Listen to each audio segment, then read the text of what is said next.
The New York Jets offense can be described in one simple word: abysmal.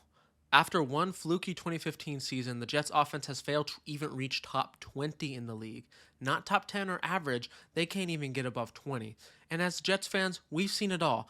From Sam Darnold and Adam Gase teaming up, to the Zach Wilson era, all the way up to the latest disaster, Aaron Rodgers and Nathaniel Hackett. The reality is, despite multiple rebuilds and regimes, numerous top draft picks at every offensive positions, and hundreds of millions of dollars invested in free agents, this team can never seem to get it right. And after this year, after yet another year of failure, despite having a Hall of Fame quarterback, two elite receivers, a good offensive line, it leaves Jets fans wondering, is it ever going to end? Is this offensive drought and playoff drought going to get better? But I'm here to tell you that recently, there's been a shift in the Jets building with the new regime coming in of Aaron Glenn and Darren Mugi arriving for the first time forever. We get the sense that there's a real plan in place. When you start to read between the lines of what the Jets' philosophy is and what Glenn and Mugi want to do here, the blueprint becomes obvious, as Glenn and Mugi have one mission in mind. They want to replicate the magic that got Detroit's offense back to relevancy after losing Matthew Stafford, after basically bottoming out, and now they're one of the most elite units in the league as a well-oiled machine. And ultimately, Glenn and Engstrom already have the blueprint in place to pull it off. And while on paper, you may not see it yet, they're closer than you think. I think first, to better understand how the Jets offense are going to be better than you think, we have to understand what they're trying to do. Recreate the Lions offense, and how it became so dominant, we're going to analyze it. The Lions have had three core positions that have effectively ensured their offense runs smoothly. These are the pillars of the offense, the pieces that you have to have in place and have to have ready to go. And we're going to talk about them now. Offensive line, running back duo, and one great receiver that can play everywhere. So let's get right into it and talk about the trenches. Now, to understand how the Jets can recreate the Lions offense, we have to figure out what made the Lions offense so successful in the first place. And we're going to start with the foundation, the offensive line. For Detroit, Brad Holmes and Dan Campbell inherited two pretty good players at the time, Frank Ragnow and Taylor Decker. Obviously, they developed more under the new regime and become like elite at their position before Ragnow's retirement. But the first thing they do when they come in the building is immediately walk in, draft Penny Sewell. It's a no-brainer to them. Even though they have needs everywhere else, they don't have much at receiver just yet. They still have a lot of work to do on defense as well. They immediately come in, double down on tackle. They don't want this offensive line to be a problem at the time, and they made sure to draft Sewell immediately. Obviously, this created an elite core right out the bat. Sewell developed, and by year two, he's already considered one of the best tackles in the league. Now he's paid like it. And the reality is, this nucleus has fueled Detroit's offensive line for the past almost 5 years now. Obviously, they're going to have to shake it up this year with Ragnar retiring, but this is the core that stayed elite, and their process is effectively by keeping this core and paying these core three players, they're able to go cheaper with guards, and they're able to manage assets better that way. That way, because whenever you're playing next to Frank Ragnow, Taylor Decker, and Penny Sewell, your job's not going to be as hard. You don't need to pay a big money guard, especially the guy that plays in between Frank Ragnow and Penny Sewell. His job is not that difficult compared to, let's say, other jobs. So it's pretty obvious that whenever you put a guy right there, it's a nice spot to be in for a guard. You don't necessarily need to be elite. You don't need to pay that elite guard money for someone to be successful there because they're already in such a great system and surrounded by it. This is just a smart way to keep your offensive line strong, and these guys have been able to prop it up, so it's going to be interesting to see what they do. But I think it's pretty obvious where I'm going with this. What did the Jets do with their first pick in the Moogie Glenn regime? Armand Membu, 7th overall. They already had a O-line in place. Olu's good, John Simpson, Titman's developing well, and AVT. But you know what? They said, we're going to complete that, just like the Lions did. And from there, we see a foundation building. Even though the Jets did have a lot of needs like receiver, tight end, they completely stepped over that because they thought Membu was just that much more important for the team. And now it's pretty obvious what they want to do. Their young core is going to consist of Membu, Olu, and Titman. Obviously, these guys don't reach the level of Ragnar, Sewell, and Decker yet, but these guys are they're all very young. Membu and Fashanu are both under 22. Titman's only 23. So This is a young core. They're going to continue to develop as it is, and they have the ceiling to be that. Eventually, the goal is for these guys to be your three core players of the offensive line. But obviously, they're still young. There's still a lot of growing pains to go through. So Moogie's made effectively a plan to make sure the offensive line stays elite, even if they're developing and growing pains. Because everyone's on cheap rookie deals, they can keep AVT and John Simpson around, two very quality guards, to basically help train them and prop them up. Make sure that, because the reality is they're not on the level of like a Taylor Decker, Penny Sewell, Frank Ragnow, where they can like literally keep okay to mediocre guards afloat. Well, because they're so elite, having the elite guards here effectively helps them out as well.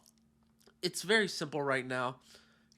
Help them develop by keeping the line elite right now by paying the guards, and then when the time comes, if Membu, Titman, and Olu all pan out, you can pay them all, and then you can switch to the Detroit strategy, the one we see now with Ragnow, Decker, and Sewell prior to this year.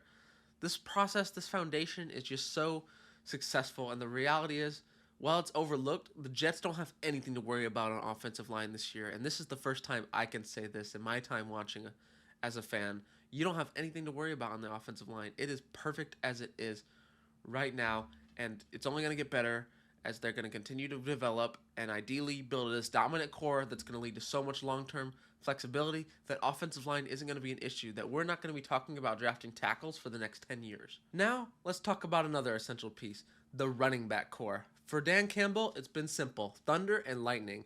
He's done it in multiple iterations since he's been to Detroit. He started with DeAndre Swift and Jamal Williams. Jamal Williams proceeded to get like 20 touchdowns that year, and somehow they made it better adding Gibbs and Monty and doing it like that. So it's been the system, and it's worked. Their bread and butter behind that elite offensive line. They've been ready to roll. Let's get right into it. The two roles are very simple. The power back mixed with the elusive back, David Montgomery, Jahmyr Gibbs. Obviously, Montgomery is that tough yardage guy. He gets a lot of the short yardage. He does a lot of the early down work, the dirty work in the inside, getting the tough yards. Where Jahmyr Gibbs, it's sort of like a secret weapon. Keep it fresh. A lot of explosive plays to the outside. A lot in the pass game as well. And overall, this system is just ridiculous. It's genius also because having Monty being able to do that much of a workload is able to make Jahmyr Gibbs fresh and is able to create those big plays far more effectively than if Jahmyr Gibbs was a workhorse and Montgomery was like a complementary back to him. As for the Jets, they have something similar in place. Braylon Allen, Breece Hall. Obviously, these guys are both victims of the misusage in the Nathaniel Hackett system. Nathaniel Hackett admitted he didn't even realize that Breece could catch balls till about halfway through his first season. And as for Braylon Allen, just wasn't used, even though he had his moments, he had flashes in the passing game too, surprisingly. But for Braylon Allen, he is your tough yard back. He is your tough yardage back. He can get the yards. He can set the tone and be an intense power back like David Montgomery. And as for Breece, we know what he can do. The highlights of him are just explosive. He can rip off 80 yards casually when he's healthy. Obviously, last year he did deal with some injuries, and the year prior, he just came back first full year from ACL as well. So obviously that is something to consider, but we're hoping for a healthy Breece 100%.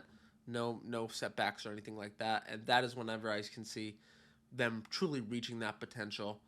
Breece is an elite back when he's healthy, and if he can get back to form, he can be the Jahmyr Gibbs player. And if you're using Braylon Allen right in the early downs in the passing game to get the tough yards, we should see even more explosiveness from Breece, because he's not having to be this workforce, because he's not having to force it down the middle. He's able to do what he's good at, elusive back, pass, catching the ball, and making big explosive plays.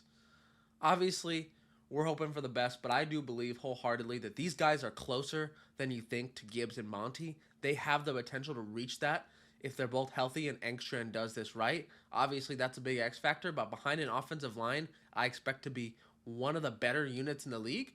I expect these guys to both break out, and I expect us to be talking about them in the tier of a Jahmyr Gibbs, Dave Montgomery very soon. And last but not least, this is our last core piece of the Detroit offense, the motor of the passing game. And if you've watched any Detroit Lions football over the last 3 years, you know exactly who I'm talking about. Mr. Do-It-All, Amon-Ra St. Brown. This guy is everywhere. His target share is ridiculous. He's comfortably 50 targets over the second most targeted player on the Lions offense. If we want to talk about critical, this guy is the passing game most times. He plays everywhere and he wins everywhere. He can play in the slot, he goes outside, he catches screens out of the backfield and makes yak opportunities. He is truly the do it all. He gets his every game, and the system rewards him for that. The system allows him to be this workhorse who's going to command 150 plus targets every year, despite having elite pass catchers alongside him nowadays. Something he didn't always have. This guy's ability to do it all makes him a major part of this and key part of Detroit's offense. They are not where they are without Amon-Ra. As for the Jets, very simple. We all know it's coming. We have our Mr. Do-It-All as well. Garrett Wilson. This guy is ridiculous as well. He has a crazy target share under Aaron Rodgers. And before Devontae Adams, I think Garrett Wilson was comfortably on pace for 1,400 yards. He fizzled out because Devontae came into this offense.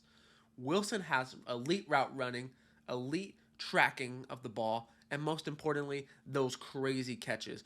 Justin Fields is going to be able to throw it up, and Garrett Wilson is going to find it. Garrett Wilson can comfortably be what Amon-Ra is. He can be that in this system, and he is going to have to based on the other receivers. Obviously, he just has so much potential to break out this year and be like one of the 5 best receivers in the league. And with Justin Fields, I have high expectations. Justin Fields in Chicago knew how to do one thing. You can criticize his game in other aspects, but he knew how to get the ball to his top guy. DJ Moore had a career season that he was not able to replicate with Caleb Williams. As for Garrett Wilson, he played with Justin Fields in Ohio State. There's already that natural chemistry there.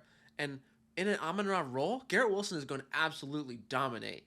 I expect Engstrand to use Garrett Wilson just like Ben Johnson does, constant motion and a heavy target share most importantly. And overall, I expect Garrett Wilson to thrive and be one of the best receivers in this league. Overall, this foundation that the Jets are building has the potential to be just as good as the Lions foundation. Obviously, they're much younger. Obviously, they're more raw and they need to develop, but the pieces are there. The talent is there. These guys can reach their levels if Tanner Engstrand is the guy we think he is. But overall, this foundation, the Jets have already matched perfectly. Next, we're going to go into the complementary pieces. This is where it starts to ripple a little bit. The Jets don't copy the Lions exactly word for word here. They have aspects that are similar. They have aspects that are different. And that's what we're going to go into. What is the Jets going to change from Detroit's offense? Now that we've talked about what makes the Lions offense so special, those core players, let's talk about some of the complementary pieces. These guys may not be make or break the offense, but they are very essential to its success. First off, let's talk about receivers other than Amon-Ra St. Brown. The Lions always have the field stretcher. This time it is Jameson Williams. And this is the type of player that doesn't necessarily need to put up big numbers to have impact. His impact will not always show up on the stat sheet because his job is to run 50 yards downfield and open things up for the offense to attract those safeties, attract people to him. The threat of that speed and getting a big chunk play is going to attract just enough attention to allow things to open up in the middle of the field, in the backfield, stuff like that. The players don't need stats. It's just the threat that gets them moving. Jameson Williams' breakout brought this Lions offense to the next level because once those big chunk plays started to become real and not just a threat, defenses had to take them even more seriously. Him being able to get a bunch of big plays downfield and catching 80-yard touchdowns made defenses all around the league terrified, and this allowed for not only the boxes to be lighter for Monty and Jahmyr Gibbs, for opportunities to catch passes out of the backfield for them, for opportunities over the middle of the field for Amon-Ra and Laporta. It opened up everything even more than it already was, and that is just the genius of Ben Johnson coming into play there. The success is essential because Jameson Williams broke out. They went from like a top 5 to probably just the best offense in the league. Obviously, there are other receivers in that room, but for the Lions, it's more of a very thin room. It's make sure you can block so we can open more stuff up in the run game. And because we have so many elite guys in our core of pass catchers, you're going to have opportunities. So just block, play your part, get open, specific roles. But let's go into how this affects the Jets. Now, transparently, the Jets don't have a Jameson Williams caliber deep threat on their team. They don't have a number 2 receiver on the caliber of Jameson Williams. They do have Jameson Williams light in Arian Smith. This guy has drop issues. Very concerning that he has not gotten under control. But there's one thing he has, and that is elite speed. This guy can open up a defense if he runs polished routes and he runs fast. And we know he can run fast, and obviously there's still a lot of work. But even if he's not necessarily catching a lot of passes, if he's able to just move the defense back that much because he gets open or something, then that's a win for me. Obviously, this Jets offense is not going to be as focused on the pass as Detroit's, just based on the pass catchers on this team. But I still think Arian Smith is what they're hoping can become some sort of Jameson Williams-esque player, though I have my worries and doubts because of the pass catching issues. Can't have drops in that role, or else they're just not going to respect your speed no matter how fast you are. But overall, this mold of Arian Smith is what they're looking for, and next offseason, if Arian Smith isn't able to do much, expect them to add a Jameson Williams-esque player because it's how important it's been and how much it's opened up the Lions' offense. As for other receivers, the Jets are going very similar. They have a lot of guys that are very particular niche skill players. For example, Alan Lazard is an elite blocker. Josh Reynolds has been good through camp. He's definitely going to be that number 2 receiver for Justin Fields. But obviously, I'd like him more in a number 3, number 4 role, as he was in Detroit, and that's where he really, really thrived. And as for the Jets, they have a bunch of niche players put together. For example, Malachi Corley, he has some yak ability. We haven't seen it yet, but we're hoping it's still there. Xavier Gibson as well. There's just a lot of speed, a lot of pass blocking, and overall, it's more of a ragtag fit outside of Garrett Wilson, but you're hoping that one guy can step up and show his value, just as Detroit had Amon-Ra become elite from a 4th round. But we can be optimistic, but overall, don't expect these receivers to break the league because they have a lot of work to do. It's not the most talented room outside of Garrett Wilson, and it's not super deep. But overall, I still expect some passing game, but expect this team to be run eccentric based on the depth of this receiver room at this point. As for tight ends, I'm going to keep it brief. I'm optimistic about Mason Taylor. He's going to play the Laporta-esque role for the Jets offense, and hopefully he gets some stuff going in the middle of the field. He's looked promising in training camp. Expect him to be top 3 in Jets targets. He's essential, even more essential than Laporta, because the Jets are so thin at receiver at this point. And overall, I'm excited to see what he can bring to the offense. I expect him to be one of Fields' crucial targets at this point. And overall, Laporta's breaking out his rookie year was important to the success of Detroit and their offense and what they wanted to do. And if Mason Taylor can be at almost a Laporta level as a rookie, then the Jets offense can just open up a lot more. They can have opportunities for success there. So overall, crucial complementary piece in the tight end. And now that we've gone over that, I think it's time we got to address the elephant in the room. Let's talk about QBs. Justin Fields versus Jared Goff coming up next. Now, we have to address the elephant in the room, the quarterback situation. Throughout the video, we've clearly discussed how the Jets have eerily copied the Lions in a way in hopes of making a successful rebuild for once. From coaching philosophy to team building, everything has looked similar. This is the first time we see a real ripple, as Jared Goff and Justin Fields are not the same player in any ways. You could argue their styles are almost polar opposite. Jared Goff, very prolific in the pocket. Most times he's made smart decisions. Obviously this year turnovers did go up, but for the most part, he's been surrounded by loaded teams, and he has been asked to not do as much, especially in Detroit with the run game. He had Prime Todd Gurley in the Rams, and he's had a loaded receiver groups everywhere he's went, with great offensive minds of Ben Johnson and Sean McVay. Ultimately, Goff is definitely at a top 10 level. He's been playing incredibly well. Even I don't care if the team is loaded. You can't deny his level of play has definitely elevated the Lions as well, and he deserves credit for turning the Lions around. And that's the reality. Even when Goff was traded to Detroit, he was a serviceable quarterback. This guy went to a Super Bowl. He's won playoff games year by year. Yeah, his teams were loaded, but still, he could be seen as the franchise guy, and teams could be comfortable rolling that out if they want to be competitive and potentially compete to a Super Bowl. If the team building's done right, I think Goff could be your guy.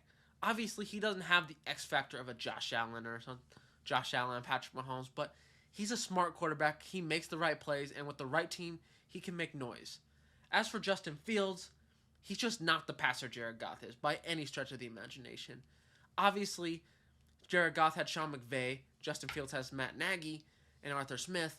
Not really ideal for developing a young quarterback, but Justin Fields has yet to break out of the mold of sort of a one read guy and then take off for the most part. Obviously, he took strides in Pittsburgh, but we haven't seen him completely control the pocket yet. Sometimes he gets a little panicky and he doesn't take what's in front of him and has to make a play, which is good. But ultimately, Justin Fields is just not on the level of Jared Goff yet. So we can make that point clear. But there is something that Fields has that Goff doesn't, and that is rushing upside. We have to understand Fields is reality a top 5 quarterback athlete in the league. He is an elite runner. He can make massive chunk plays, and he makes magic happen sometimes. Yeah, maybe he won't take the easy route sometimes. Maybe he won't go through his progressions all the time, but he'll take off and rip one up for 30, 20 yards for a touchdown every once in a while. And obviously, they're still developing to do. But Justin Fields' legs change the dynamic of the Jets' offense. And you can very clearly see how the Jets' offense is going to ripple from Detroit's based on Justin Fields' play. Jets are thinner at receiver than Detroit, but they arguably have equal depth at running back. And ultimately, the X factor, the running quarterback. Justin Fields is not a pocket passer. That's why the Jets have been so comfortable up to this point with going super thin at receiver. They feel like Garrett Wilson obviously is going to be the big playmaker. He's going to be the main pass catcher. But they feel comfortable being one of the best rushing offenses in the league. After the preseason game, which just happened Saturday, we saw Breece Hall, obviously hoping he gets back to form. Braylon Allen made plays. Talked about him earlier as well. But they also have Isaiah Davis. Like, they are deep at running back. I think the Jets have made it very clear what their identity is. And while Justin Fields may not be the level of quarterback that Jared Goff is right now, he does have his legs, and that does separate him. Expect the Jets to lean into this. The reality is, Justin Fields isn't always going to make the right reads when it comes to the passing game, but you know what he is going to do that Goff can't?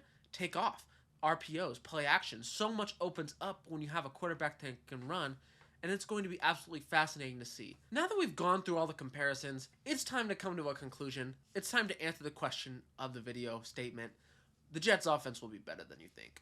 And while I've explained the foundation and philosophy-wise, they align with Detroit tight when it comes to their core players. They want to run the ball, they want to have an elite offensive line at all times, and they want to have one receiver that can soak up the targets. As for some complementary stuff, Detroit likes to have the speedster break up. Jets want to do the same thing. We'll see if they can get there. And obviously, the Jets' identity is starting to come shape based on everything we've talked about today. The Jets want to probably take the most rushing attempts in the league and ideally be a top 5 rushing offense. And honestly, I can't see why they aren't capable of doing that. Obviously, is Breece Hall Jahmyr Gibbs yet? No. Is Braylon Allen David Montgomery? No. But what do they do have? The Jets have a solid offensive line that is going to be ready to go right away. They have a new philosophy, a new coaching staff, and they are deep at running back. It becomes very clear, being thin at receiver and deep at running back, they want to run the ball even more than Detroit did. They want to be on the level of rushing the ball as Baltimore does it. Great offensive line with a prolific rushing quarterback in Lamar Jackson in Baltimore's case, and for the Jets, Justin Fields. That's where the ripple comes in. Yes, they want to build this thing like the Lions, but ultimately, they want to become an elite rushing attack, and they feel that Justin Fields' legs can take them to that level, that can take them as a rushing offense to the next level, as not just being good at running the ball with your back, but being good running as a quarterback. Having one of the best rushing threats at QB in the league is definitely going to help that. And ultimately, this isn't a video to tell you guys that the Jets offense is going to be top 10, that they're going to be elite at everything they do, and they're going to fire on all cylinders and make the playoffs. That's not what I'm here to do. I'm here to tell you that for once, the Jets have a clear vision and direction in mind for offense, and that is exciting. And that the reality is, the Jets have an identity, and if Tanner Engstrand can unlock it, they should be in games. They're not going to be the team that you check off as a W as they've been in past. And ideally, if their identity is set, they're going to want to run the crap out of the ball. They're going to want to run it into the ground with Brees, Braylon, and Fields all at the same time. Imagining these three together should be one of the more prolific rushing offenses. They want to hold the ball, they want to control the pace of the game.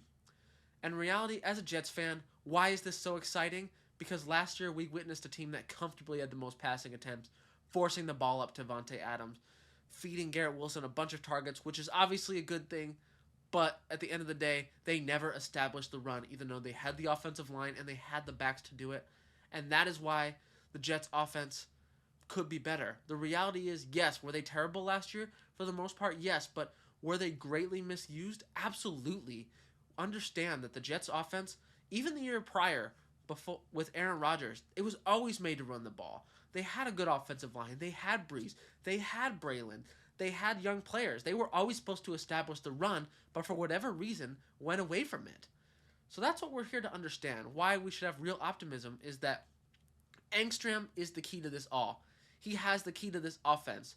This offense is not meant to be a passing offense, and I believe if this offense plays to its strength, it can easily be in the better half of the league when it comes to offense. And the reality is, Aaron Glenn is trying to change the culture here, and we're in for a wild ride. I'd like to thank you all for watching the first episode of Pro Ball Pod, and we'll see you next time.